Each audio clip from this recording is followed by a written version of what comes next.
and welcome to this next edition of the Value Exchange podcast. I'm Annabelle Lambert, and I'm here with my usual co-host, Rob Pye. Say hello, Rob Pye. Hello, Rob Pye. Today we are excited to be with Cate Kalson, who we have never met before. We love with these ones where we've never met people till we come to record. But we saw Cate speak at a recent DWP Skills Builder supported event where she told quite a lot of her story, and we enjoyed it very much, so we thought we would put it on the record for posterity and anything else we should end up talking about in our time. So Cate, if you wouldn't mind, tell us about who you are, what you're about, how you came to be, anything that you want to share with us. Sure. Well, yeah, thank you very much, Annabelle, Rob, for having me on the podcast. Yeah, I think it's definitely for me. I'm only just learning how to tell my story. So it's nice when you give it a go and people are like, that's interesting. I'm 39, so 40 next year. If we start with kind of like where was I brought up, what happened in my early life? I grew up in a place called Stevenage, not far north of London. Both my parents were scientists at a pharmaceutical company that's based there, kind of the big employer in that town. Got two brothers. I feel like we had a very kind of settled childhood in many ways, set up for success. Both our parents, they were very demanding of the education system, got quite frustrated with some of the local schools, so moved us into selective independent schools, where, I think all three of us in our own ways kind of really did find a good path to then develop really good skills and were set up for success. So kind of, that kind of selective environment became the norm. I really enjoyed kind of science subjects, languages, and I definitely am a geek. I like to learn about concepts, and kind of, if anything, I think what I probably struggle with sometimes with some of those like social skills or kind of the softer things where I might get completely drawn into the sort of technical subjects. So I sort of found myself with some quite geeky and lovely friends, that some of whom are still good friends today. I went on to study biochemistry at Oxford. I really wanted to be useful, and I think I found my parents very useful in my head because they research medicines and develop medicines, and that felt like a good thing to do. So I kind of, to some extent followed in their footsteps, and enjoyed my time in Oxford a lot. I had a fantastic tutor there who was both a biochemist but also a vicar, and whilst I'm still not religious, and I wasn't then, he was very good, I think, at kind of mentoring me at that kind of quite impressionable time around kind of both what are you here to do, like academically, but perhaps also what are you here to do kind of more broadly, and what matters to you as a person. I think I then kind of, I did really enjoy the academic side of university, played a lot of sport as well, and carried on down that path. Did a PhD at Imperial College in London, so worked in a science lab. I loved science labs because they were full of interesting people, but also very free. So you could choose what you did every day, really. Like, you didn't ever get closely managed. So there was a lot of autonomy, and also they're very international environments. So particularly, in London, most of the people working in that faculty weren't British. And so there was a lot of genuine sort of diversity of cultures and backgrounds, albeit we were all scientists. So that has its own kind of bias, I guess, in terms of how people think. So did lots of experiments, studied a sort of superbug. But I think around sort of halfway through that is when I had this first realization that I wasn't really sure I was on exactly the right track. Because whilst I enjoyed those environments, it's the people, it was the kind of people interaction, the culture, how you set teams up for success, which I was really fascinated by. And that career path kind of isn't really sort of set up like that. It's much more, what have you discovered? What's your content? Are you going to get a research grant based off of that? So I think I just kind of started to feel like perhaps academic science wasn't quite the right home longer term. So, and I kind of had lots of friends who had started working in other companies, and I think I could also sense like they were developing skills that maybe I wasn't at that stage. So those more sort of teamwork, organizational kind of savviness, how you get things done in complex organizations, and it sounded really interesting to me. So I decided I wanted to become a management consultant, and managed to get a job in a London-based company called Oliver Wyman, which really was then kind of it was quite a shock, I think, to kind of meet the real world out of academic science, working in quite a few different industries.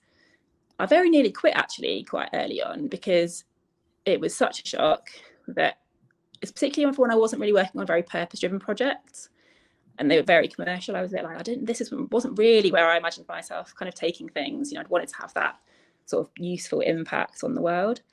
But I'm glad that I stuck with it, because what I think I was really learning was about people and change, and the good and the bad for kind of what organisations can put in the way, or put in place to make exciting things happen. And so that set me on a path to learn more about digital transformation. You know, in that time, that was when a lot of companies were being heavily disrupted by sort of the new kids on the block. So I worked in the travel industry with some of the old tour operators, and all of the kind of e-commerce businesses which were disrupting them. And so really kind of wended my way through a bit more of a commercial period. But I always wanted to figure out how you had an impact alongside that. So I did quite a few interesting pro bono projects as a management consultant, working with charities. I got heavily involved in some of the kind of inclusion efforts around like the women's network within that firm. It was like 90% men, nearly all of the partners were men, and that had I think quite a big impact on me in terms of wanting to figure out how do you navigate that, how do you change a culture that has got a very dominant sort of gender bias. And then I'd kind of, I think, really settled into that role, settled into that organisation, and like often happens, I think then life then throws something your way that makes you go, oh, now what do I do? And that was my partner now, my husband. He was training to be a surgeon, and he got offered kind of his dream training job in Newcastle in the northeast. We were living in London, and it was really one of those moments when I was like almost like, is this a joke? Like, I don't know anything about anything in that network, and like, what am I going to do about this? And so I definitely relied on quite a few mentors to try and help me figure out what I wanted to do, because I definitely felt like I wasn't going to navigate that relationship with Nick and work and kind of life unless I made a change work-wise. So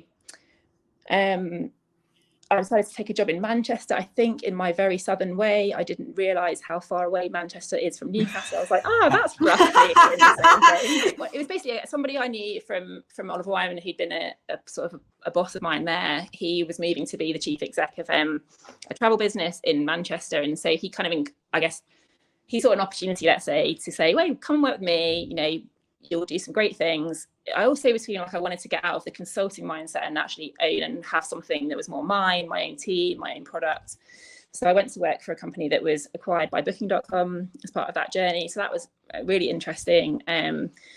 It felt quite responsible. I think the interesting thing about management consulting is you're not actually directly responsible for delivering things in many ways. So it was quite a good learning curve to suddenly have to deliver the thing, and the buck stops a bit more with you, and bring all that conceptual thinking to bear, but kind of make it a bit more real and deliver things. So that kind of, I was Newcastle, Manchester commuting. I found it very interesting actually, like, I guess, seeing UK culture outside of that southeast bubble. That had an impact as well, I think, on sort of post-industrial cities and what some of those challenges are, which I hadn't really didn't have lived experience of until that point. But then I still kind of felt like I wasn't really settling into Newcastle, and we really liked living there. So I decided to move to a Newcastle-based business called Sage, which is the only really kind of FTSE 100 business that's headquartered up here. Has amazing kind of social impact ambitions. That was one of the things that probably kind of attracted me to it. So I moved there, worked for them for a couple of years. And then this weird thing happened where basically I got a phone call one day from somebody from Oliver Wyman who said, "Oh, hi, Kate, you don't know me, but someone told me you live in Newcastle and we want to open an office there." And I was like, what? Like, this is a company that only has offices in like London, Paris, New York, Singapore, like major financial centres basically. So I was thinking, like, this is so bizarre. And then I said, I bet there's gonna be somebody who's a Geordie behind this. Like, that's gonna be the conclusion, which is spot on. So there was a senior partner who was originally from the Northeast, had worked in London for a long time, and he wanted to open an office up in the Northeast. So probably like with this gut reaction point, I was like, yeah, I want to do that. That sounds really interesting, because we have to create a sort of culture within a culture. Jobs like sort of management consulting jobs don't really exist in the Northeast. So kind of an opportunity to make a bit of a difference in terms of accessibility of those kind of roles. And I met Ian, who is the partner who was behind it, and just had that real gut reaction of like, yeah, I want to help Ian to do this. So did that for a few years, set up an office up here. COVID happened. That made the model even stronger, because suddenly everyone was like, well, of course, why wouldn't we have an office in Newcastle? Like, because why wouldn't you have people anywhere? Which before COVID was a slightly different kind of conversation that was going on. And then I had 2 kids. So I've got 2 little boys who are now 3 and 6. One was during that time period when I was at Oliver Wyman. One was kind of at the end of when I was working at Sage. And so I guess I was then sort of like, now what? Like, now what do I do? And I think I basically really impacted me called Everyone Culture, which is by 2 American authors, Lisa Lay and Robert Keegan. And it was a real light bulb moment. And it was actually recommended to me by someone internally at Oliver Wyman who, I was on a leadership program, and part of that, what you had to do is kind of set out your stall for like, what is your kind of platform going to be? What are you going to sell to clients? What's going to be your thing? And so I was going down this path of like, well, I do data analytics consulting, but I think it's all about the people. So yes, we put like loads of IT stuff in, but if you don't get the people right, then it all doesn't work. And lots of the people within our data practice were just like, you're mad. Like, clients want us to come and do the work for them. And I was like, no, I don't think they do though. Like, and so someone helpfully said, go and talk to those organizational effectiveness people. They talk your language, kind of thing. So off I went and had a chat with somebody from that part of the organization. And he was like, yeah, read this book, Everyone Culture, because what you're saying isn't crazy. Like, it's in that book. Like, that is exactly what they're on about. So, yeah, kind of I was looking at it recently to prepare for this, and kind of the intro, when authors write that bit at the start, which says like, what, who's the book for, or what that's called. And it says, for our children, in the hopes that the future is filled with many more workplaces built for flourishing. And I was like, yeah, that's the point. Like, somehow often we manage to make workplaces really quite shit, like places where I'm not sure if I'm allowed to swear, but we do manage to make workplaces that are just like, they're not the places that you would want your kids to be. You're sort of like, they can be people sort of full of protecting their own egos and kind of building their fiefdoms, or kind of they really aren't necessarily like the culture where you would hope to kind of send your kids. So I thought, yeah, that's it. Whatever I'm doing, it's about how do we create more workplaces that do that.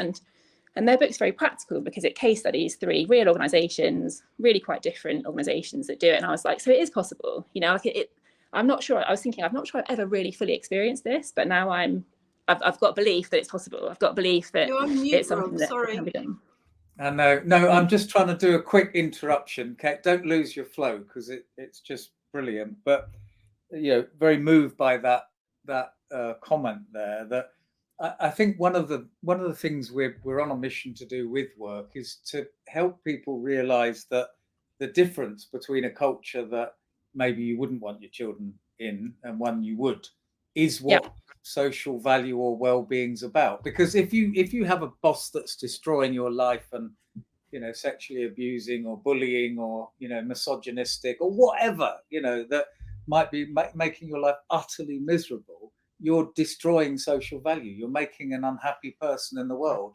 And I think we're trying to communicate that this is quite simple stuff when you put it down to a little expression like, is this a culture I'd like to put my, to build, to leave to my children? And it's just that, it's fine. Yeah, we're going to steal that if you.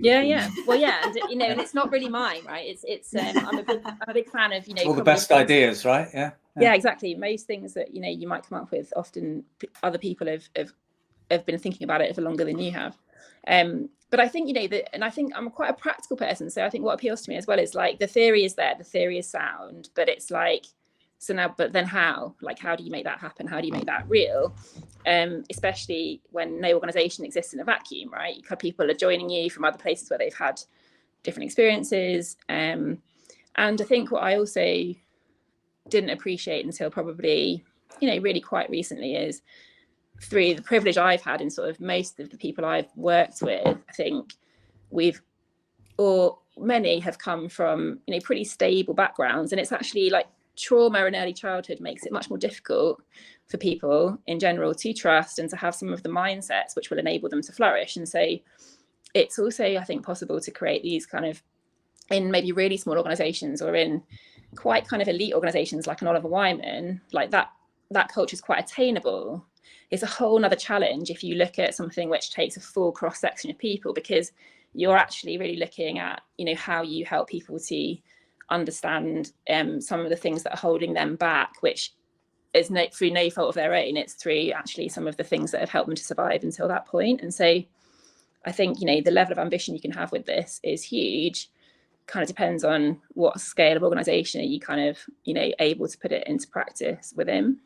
And I've got to do another interruption there then, because, being a reformed or recovering management consultant, I would probably say, some of the senior partners in these firms, when they are honest with me and talk about their diversity and inclusivity culture, recognise that the boxes they design for their success in terms of a business model cannot be inclusive, and you can't build a model where your work design, back to organizational design, OD development, etc., that actually a lot of the big four, they've tried it and it doesn't work with their models. So they can only window dress and have their own foundations. And then I think unless you're willing to build ground up an organization, and I've seen that many organizations, whether they're business consultancies or scrap metal dealers, if you build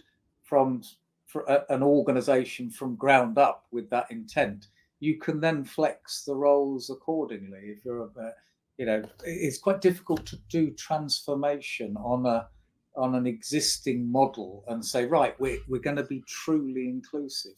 So just as a little opinion. No. And I think also resonates, experience of having worked with young people, some of whom had worked, obviously, but some of whom hadn't worked, and sort of the freedom that they have at that point in life, because they've not spent 30 years in a corporation or even 10 years in corporate life. It was very easy for them, I think, to transition into something because they had nothing to unlearn. Whereas previous to Young Leaders, we were quite privileged set of people who had the ability to engage with this thing, delivering social value. This is what I'm doing in my life, made the decision that this is what I'm doing now because nothing else makes sense to me. But unlearning, how work works, it was always a challenge for many people. They went on a journey with it. Some people will get it quickly, and then others, it would take quite some time for them to unlearn all that baggage that you get. I think that's what we all kind of, maybe that's the sort of journey that really we're all on, which is kind of, our brains are wired, they make assumptions, they react to things, they judge things, and it's that sort of, you build that awareness of how much that's impacting your perspective. And that's really, Lisa Lay, who wrote this Everyone Culture book, her field of research is all to do with adult development, and that belief, again, I think some people still believe that, the sort of level of performance that someone's reached at 18 is highly indicative of what they're going to deliver. Not true. But it's still a commonly held belief. And so I'm kind of, I guess, at the moment on this real sort of journey of increasing my understanding of like psychology and neuroscience. 3 things that are free, by the way. Like I love the Huberman Lab podcast. It's amazing. You don't need to get, well, I don't feel like I want to go back to university and do a different degree or anything. I just want to know enough to kind of debunk some of the beliefs that hold people, organizations and leaders back from actually building these cultures which have a much stronger belief in human potential at the center of them. So the current role that I do, sort of, I guess my day job, is trying to put this into practice at Opencast, which is a software delivery consultancy. So it's still a consultancy, but it's in a quite a different space to where kind of I grew up as a consultant, in that it's about really delivering software, delivering systems, getting them from design all the way into live. And we work primarily with the UK government. So we build a lot of the services which citizens interact with, whether you're applying for benefits, you're sending in your tax return, you're a farmer needing to do something via DEFRA. Like, we work with those kind of organisations to kind of develop their digital infrastructure.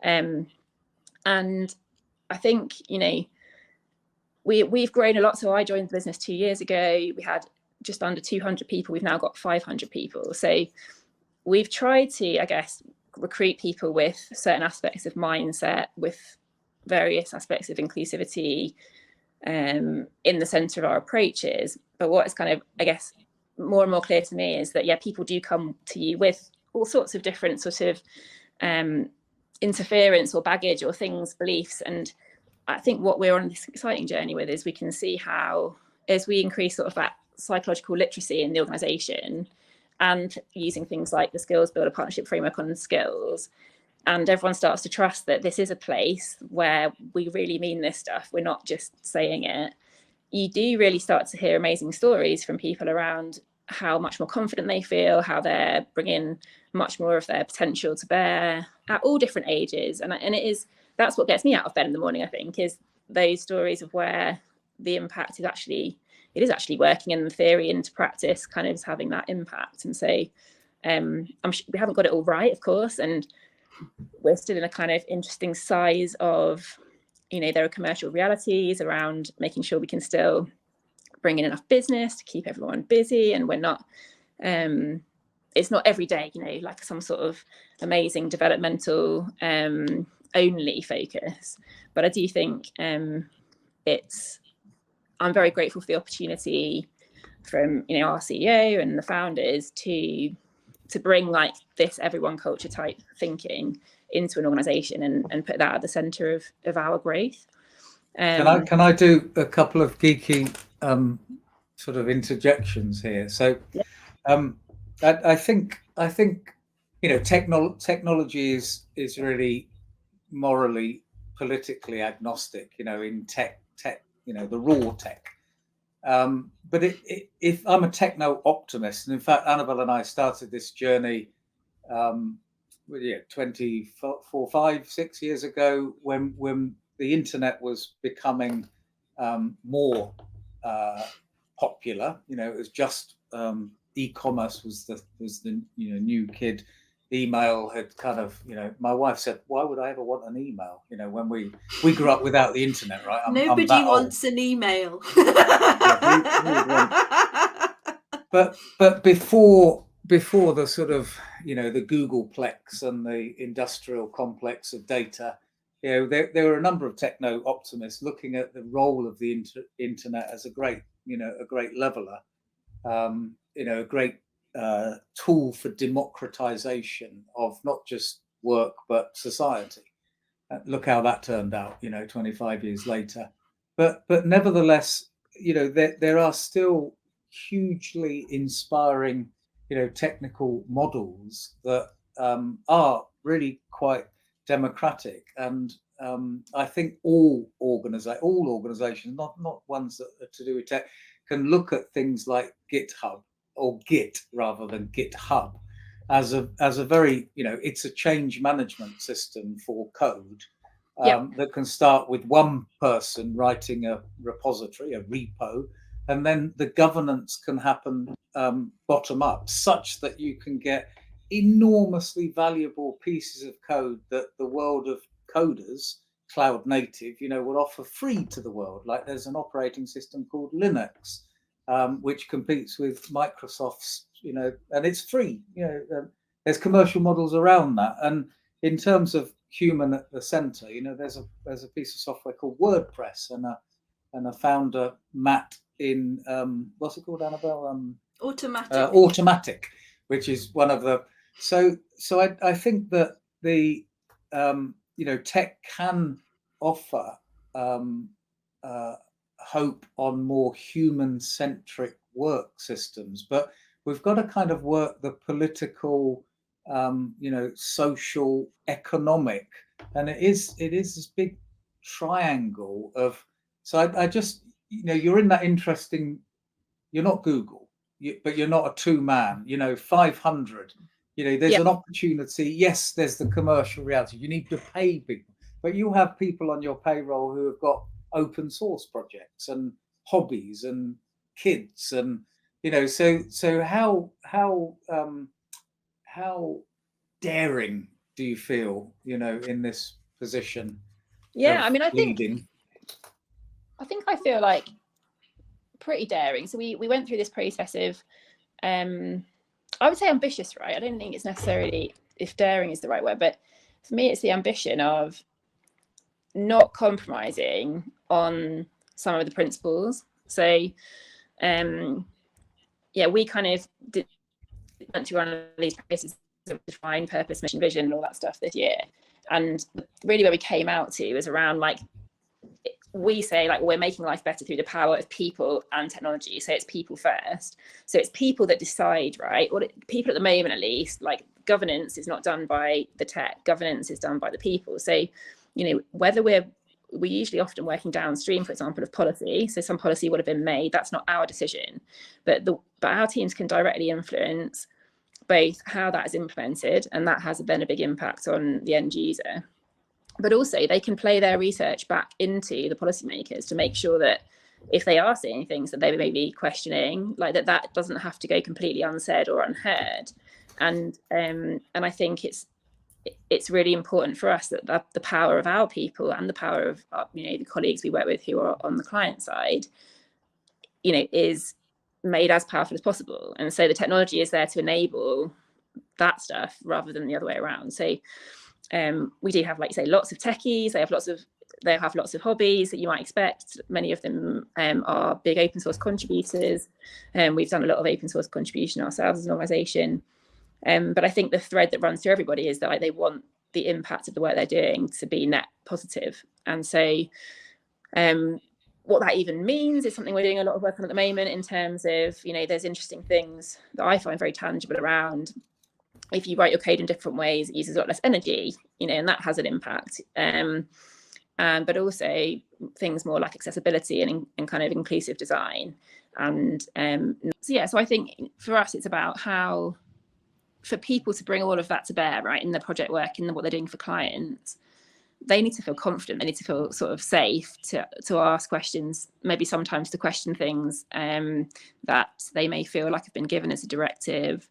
And that's really, that is how we operate. And I think actually some of the really important client relationships that we have with senior civil servants, for example, is built on them knowing that we will do that. And actually that makes them safer, because if we don't want to be like, oh yeah, we just implemented what you said, and by the way, that's really damaging, but we didn't tell you because we were a bit scared that you would not like it at the time. That in the end, that is not going to help anyone. And I think it's all credit to you. So if I give you a couple of examples where I think it's happened really well, and where in tech and consulting I don't, without naming the names, but police forces that have PCs on the ground who are empowered to support, like help, social workers, they believe their work is not to arrest criminals more than it is to prevent the cause of, and they're quite free and empowered and have agencies to actually, be agency in the community to kind of work with people and families and work out why are they committing crime. And that's absolutely brilliant. On the other hand, I know and work with some really, really big consultancies and tech companies whose who have ESG missions and statements of, we are building a better world, we're doing this and that. But when there's enough trust to have it on, no one knows what that means. So unless you can not only have a strategy that says, here's the lines, this is what we believe, what we don't do, but you can, that you can live that through what agency do I have to actually do something about it, to say yes or no when when that, and it sounds easy to say that, but it's jolly hard to do that. It really is very, very difficult to number one. A lot of really, really big multinationals don't actually have the strategy. They're brilliant at ESG, but they can't really say what that means. It's like, what does it mean to the workforce? Because that's really where it manifests. It manifests in the behavior of the employees. You can be the best investable ESG proposition in the planet, but if your employees are just speedboating, around the world with their gazillions, and that's all that they're there for, they've got some big carbon footprints and big social justice issues around what they're doing with their wages. It's an impossible problem, but we need to talk about it. Yeah, exactly. And I think it is that sort of, there's a bravery required. I think if there anything I'm confident in terms of my own abilities, it's probably that one, to be brave. Like, I don't know where fully it comes from, but like, I will just ask that question. Like, I don't know, what's the most awkward question? It's things like, so interesting about, I've just seen the outcome of that executive compensation discussion. Are we sure we're doing that when we've just done X? You know what I mean? Like, I think you have to be, if you're like, for me, if I'm the chief people officer, like if I don't ask those questions, then I'm. So that might be the geeky, that might be the data scientist in you, because that's the curiosity.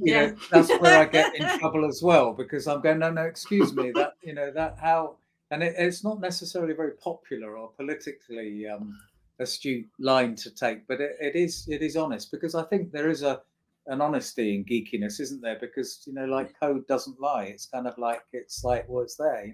What does the data say? What does sort of like seeking the truth, isn't it? I think, and so I mean, I definitely have had feedback before of like, Kate is asked too many questions, whatever.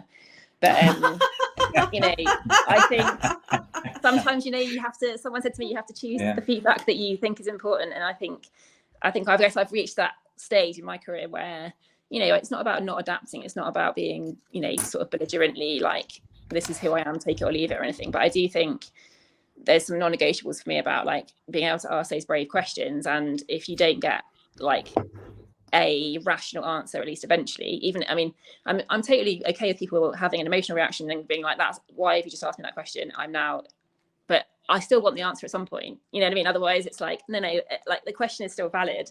And so I do think if you want to be a leader particularly within a profit-making, we are a profit-making organization. So if I'm in that job, but we have such a social impact kind of defined purpose, mission, vision, I'm going to have to ask those questions.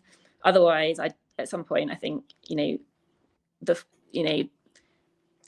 for me are defined by their followers. I wouldn't follow me if I wasn't doing that, if that makes sense, And I guess. Are you a B Corp, a cooperative, what in terms of your own governance? How? Yeah, so we are just about to go through B Corp assessment, actually. So we've submitted our application for B Corp. We found it a useful framework to be, I guess, outside in on what does good look like, and help us to make sure we've got, I guess, broad coverage of things. But that's not the whole of our strategy. That's sort of, I guess, a component of it. And then we've just appointed a head of social impact who, from an internal person who's a service designer, a lady called Steph Monaco, who's brilliant. I'm sure someday she might be on this show herself telling you her story, but she comes from more of a sort of activist background and having worked in international aid. And so I think she brings, again, a very different perspective and a brave perspective on being more ambitious, and that move away from sort of more of a CSR type sort of side activity into like the core of the business. So we're B Corp. We do have we have employee ownership, so we have kind of share schemes basically that create, I guess, a different perspective than just in some companies where all of the equity is owned purely by the leadership and the management. And that I think will continue to evolve. We're still relatively early on in that journey of how we do our ownership of the business. Cool. And you know, right at the at the start, you made loads of striking comments, but one of them was, I'm just learning to tell my story, which I thought was just brilliantly honest, fantastic. And I thought it, you know, what I'd like to do is I'd like everybody in the world to be able to tell their story. With these 65 young people, you know, the only thing we kind of did of some use probably was give them confidence in telling their stories. In that people, you know, everybody sort of comes to this show, all our conversations going, well, who wants to hear about me? You know, and you know, here's my role, here's my awards, here's my achievements. But actually, if we could make you, in other words, everyone in the world, you know, the center of that, then we just get really rich perspectives. And it's been wonderfully honest of listening to your story, but also the squiggly line piece of, you know, I did that, and I did Oxbridge, and then this PhD and all that, but I did nothing like that. And I did that, and then this happened, because actually, if it's not about whether, I don't think you're privileged, you're intellectual, you have lived experience, you know, all of those. Yes, there are huge barriers, absolutely, you know, that we would like this social justice thing to be the center bit, but when you strip it all away, everyone's got a conversation, and actually accepting that there was that and that and that, and then what's the next bit, what's the A to B of this, in terms of, well, I'm here now, you know, I've been to prison, you know, I made some you know, involved with people, county lines, but actually I'm now you know, what can I do with that? And we've had somebody on the show not many weeks ago, I don't know if it's been published yet, you know, but I had a gun to my head, I went to prison, I was part of that, and then this is how my story, or I went to school with Boris Johnson, and then this happened, and that, you know, I fell off, and that, and actually everybody's different, but actually everybody's the same, you know, when you strip it down to the conversations. Brilliant. I think one of the things I actually feel really has been so valuable to me is that I've been in such different environments. So like, my parents were that kind of grammar school generation. So my grandparents, my mum grew up in Cambridge. My grandparents lived on a council estate in Cambridge, which if you talk to posh people in Cambridge, they're like, what? Your grandparents live there? Because they don't know anyone that lives there.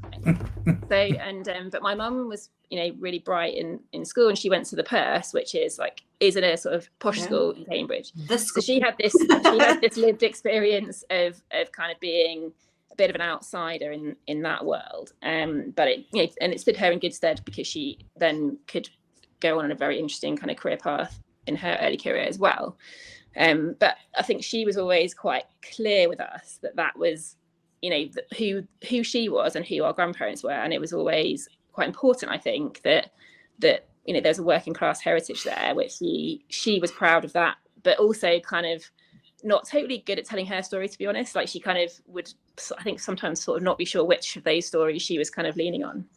And I think, you know, similarly, like my dad's parents and my granddad worked in an airplane factory, and so again, like, you know, he's a smart guy, but from a class structure, he was not a privileged person. But then my dad, you know, was a really clever guy and went to uni, did his PhD. So I don't know, it's almost like sort of generational stories I think are important too, because I have definitely had people that kind of almost make an assumption that I don't understand anything about kind of places with less privilege, and I get it, because that's probably how I very superficially present, as, you know, a confident, well-spoken person who has an Oxford degree. But in the same way that sort of I don't want to make assumptions around people with strong regional Geordie accents, it's like you get assumptions on both sides, and I think it's the assumptions which don't really help, because people are a richer story than their stereotype. And I guess, so I think I'm getting better at talking about this, because I do think it feels like a slightly scary place to talk, because you don't want to be kind of acting as though you do understand, because I know there are an awful lot of things I don't understand through lived experience. But I definitely am also comfortable in, like, you know, I'm comfortable if you put me in a Oxford College or you put me in a, you know, Magic Circle law firm or something, like I can operate there. So I guess that's the power, is like, you know, and my kids go to primary school in, you know, in Shieldfield in Newcastle. I've actually just become a governor there, which is quite exciting. And it's a lovely school with a great ethos, and it's a purposeful choice of mine for me and for them to be not in a bubble with, you know, kind of just people from a certain sort of socioeconomic group. And I hope that gives me more lived experience and therefore more empathy, and kind of that will sort of be present in my leadership. But I don't want it to come across like I totally get it, because you know, I don't. So I think it's, I don't know if that makes sense, but I think there's probably something that holds some people back who have had that more kind of privileged schooling, because they don't want to get it wrong. But I'd probably say, well, just start talking about it, because it is part of everyone's story, right? It's and I think you can't do anything but talk about, because so there's this sort of philosophy, working out loud, where we're just 100% open. We're just telling the good and the bad as it happens, and the mistakes, to kind of, and it is a sort of leadership bit, in that wherever you are in that privileged class society structure, that actually the real magic is when you can have conversations that are civil, you know, with really, really diverse groups of people. And we've had experiments, haven't we, Annabelle, where you put hundreds of people in a room and it can just be really messy and bloody and awful, because not it's nice. like, you know, just, but so it does like need some moderation, and it does need some civility, and it does need to you know, for people to give other people space. So it's not something that I think comes naturally to us. Yeah. I think it's empathy over judgment for me. You know, I think that, and unfortunately our brains are somewhat like wired to be more judgmental than they are to be empathetic. And so for me, that's a choice. You know, that's an adult choice, is like, which path are you going to go down? Is it like sort of them and us? Like, they don't understand me, I don't understand them. How the other half live, all that sort of divisive stuff, which, again, I'm sure I'm there. Everyone's there at some point, right? There's all sorts of things where you go, that is definitely them and this is us, and like, I don't get that. But if you want to have more social justice, if you want to have more cohesive overall, whether it's your street, your town, your whatever level size you go to, country, empathy is a huge part of that. And I think I guess I'd like to kind of, for myself, you know, what's next for me, I think it's all about building more and more exposure to different sorts of leaders and the different things that they grapple with. And actually I met another person at the same event where you guys were, a lady called Sarah Catton, who has started an organisation called Inspiration for All, and it pairs up business leaders with school leaders to kind of do some peer mentoring. And I was like, I'd love to do that, because I guess I have some opinions on like the school system and what maybe could change, you know. And I listened to your Jim Knight episode, which is really interesting, you know. And probably on certain days I go, oh, that would be cool to be schools minister, and then I go, but I don't really know anything about it. Like, I don't. But you're probably then highly qualified. But yeah, as I said recently, you know, I think hand it over to the 6-year-olds; they'll come up with the best policies, I think, you know. But on the schools and volunteering, then there's, you know, and again, this links to Skills Builder and partnerships and DWP and that. But so imagine a world where any employee for every company could volunteer where the hell they want, you know, because there's like civil society is like myriad opportunities. And every company just got their dashboard, red, green, blue, the utilization of where everybody's working. And the companies just made donations, you know, commensurate to where their employees were. So you didn't have to have a company Oxfam day where everybody painted the same fence. You actually let it happen bottom up, you know. And those models exist. And government, DWP, you know, Tony Highland and friends there, you know, they could play fantastic roles as conveners, you know, so that we get all of the people that want to help headmasters can do it at their local school, and their company can create, their management get a nice dashboard. So you can imagine that a digital world, providing this kind of model in terms of not marketplace, but a digital commons, if you like, to connect those sides where you could do this kind of thing at scale. I'd really like to mentor a headmaster. There's such a teacher crisis at the moment in county level, in retaining teachers, in recruiting, in paying them, in mental health. So if you want to help education, and this is one of Jim's, things, are like, well, actually, we can't do well-being for teachers if there aren't any teachers anymore. It's like, how do we? It's like it's so many issues. Or if you care about the health service, as a sort of like, there's such an employment crisis in health at the moment for all the reasons that are fairly obvious. Charities are having funding crisis up the yin yang. So there's so much you can do. What do you want to do? Okay, choose one thing and go and make a difference, and we'll shine a light on that, because with 500 employees, if 10 of them want to do that, then well, we're just like, yeah. And it is, I think, like you say, I think it's about that sort of, it's the kind of the challenge of leadership now is kind of, you need to worry about like the survival of your organization, but that's like table stakes, right? And then actually, if you spend too much time worrying about that and not enough time worrying about the broader system, then you're probably like just not going to actually build something that has like longer term relevance. And so I think, well, can I just interrupt again on that? So one of the I guess hidden assumptions of capitalism and free market economics is that somebody else will look after the system for us. You've just put a coach and horses through that, and I think that it's the most important thing, because we can't take as a given that the environment and the economy, just look out the window at the moment as what's happening. So actually, from a system point of view, if we don't have some empathy and consciousness beyond our table stakes, as you called it, we're not going to have a table. We often in industrial world has grown up taking the table for granted, that we're playing on that level for corruption, economics, exchange of goods, globalization. That has been the table. I'm afraid it's no longer okay to assume you've got a table to play on anymore.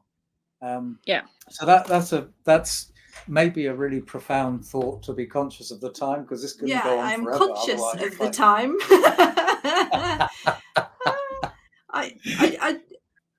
Very conscious of the time. So I mean, Kate, just to finish off, what's next is I'm excited to. You haven't finished with your line. I'm like, where are you headed next with? What's the next exciting installment chapter? So I think Opencast is still like a teenager. I want to see it, fully get on to whatever it's going to do next, and be confident that it's ready to grow. But I think probably for me at some point, that part of the plan there is that you're bringing the team with you who can then hopefully at some point take the role that I have on. And I think I'm conscious at the moment just trying to learn really more about particularly some public sector kind of organisations and those really regulated spaces which have such a profound impact on on the UK or more generally.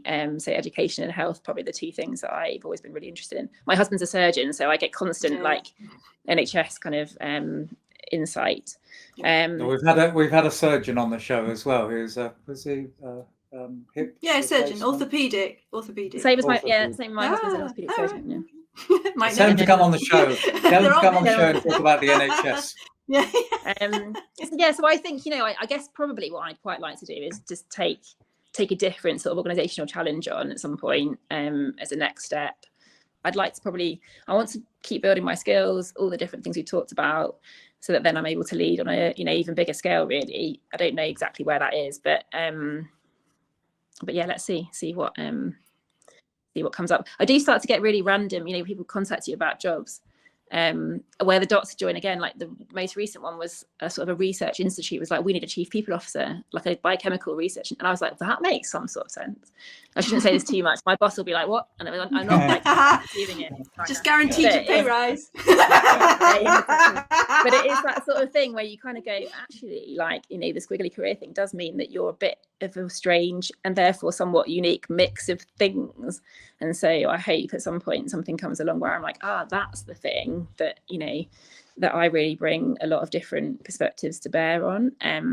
So it's quite interesting. So, geeky comment. Generative AI is a natural language completion engine is one way of kind of looking at what it might be good at. And if you look at the current recruitment skills employment system, it's totally broken in so many ways, particularly on social value. But actually you might say, well, here's my story. If you capture all these words, what is the next chapter? Because actually that's all generative AI is doing, isn't it? So if you put all this recording and everything that is your life into, and you go, well, what happens next? It'll complete it for you. That's all it's okay, doing, perfect. So I just need the transcript off you. I'll put it in and I'll say, like, what do I do? And then let's see what ChatGPT. I'm going to try that now. That's the problem. Well, we get the transcript. Right we get now. the yeah. I mean, there is a whole. There is this guy called Mo Gawdat, who's an ex-Google senior vice president or whatever, we need AI for good.